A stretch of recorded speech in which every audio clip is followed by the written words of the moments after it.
भवम भवानी धाम की जय। रावण ने मंदोदरी से कहा, भला मुझसे अधिक शक्तिशाली कौन है। यहीं पर कथा विराम लिए थी, अब यहीं से आगे बढ़ रही है। मैं अभी उन दोनों को मारकर तुम्हारे समक्ष लाता हूँ। मंदोदरी ने कहा, यदि न ला सके तो मेरे समक्ष फिर कभी अपनी सूरवीरता की गाथा मत सुनाना।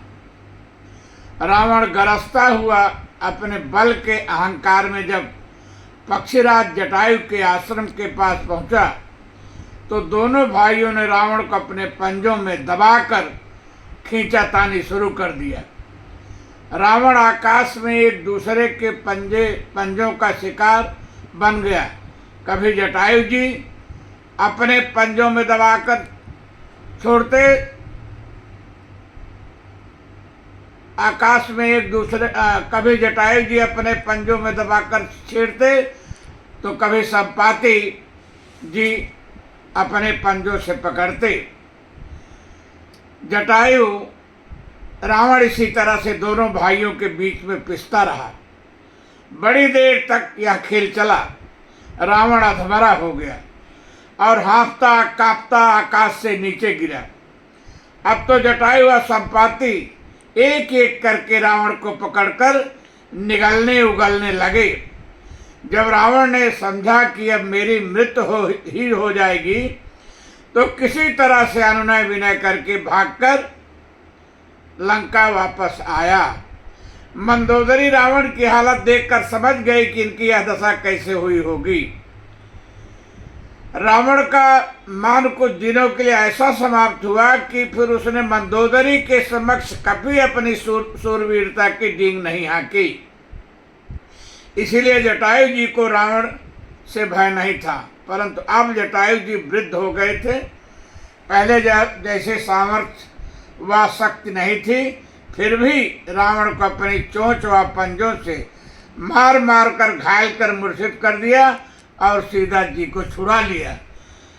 धारी कच बिरथ कीन्ह मह गिरा, सीता ही राख गीधि पुन फिरा, चोचन मार बिरारिस देही, दंड एक भय मूर्छा तेही।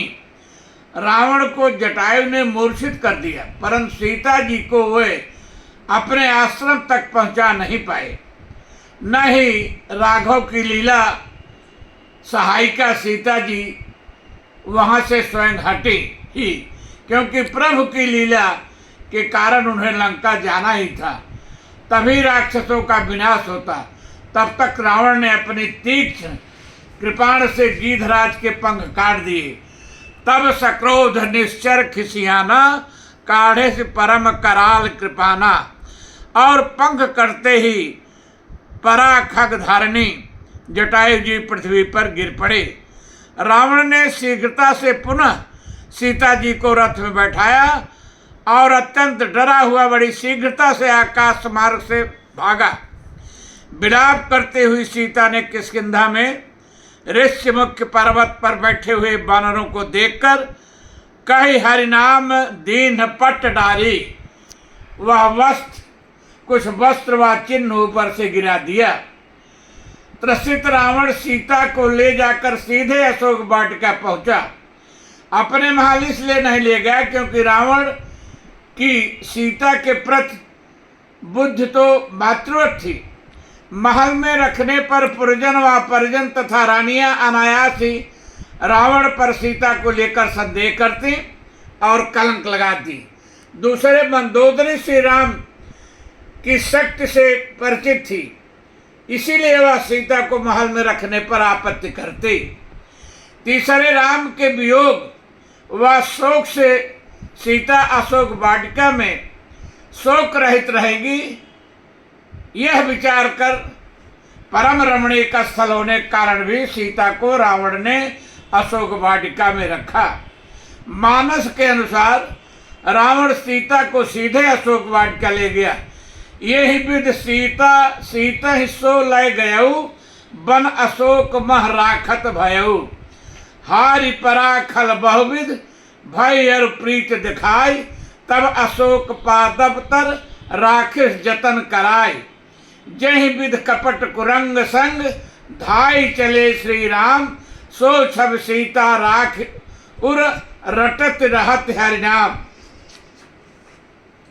इस प्रकार रावण मां जानकी को पंचवटी से हरण करके लाया और उन्हें अशोक वाटिका में राक्षसियों के पहरे में रखा।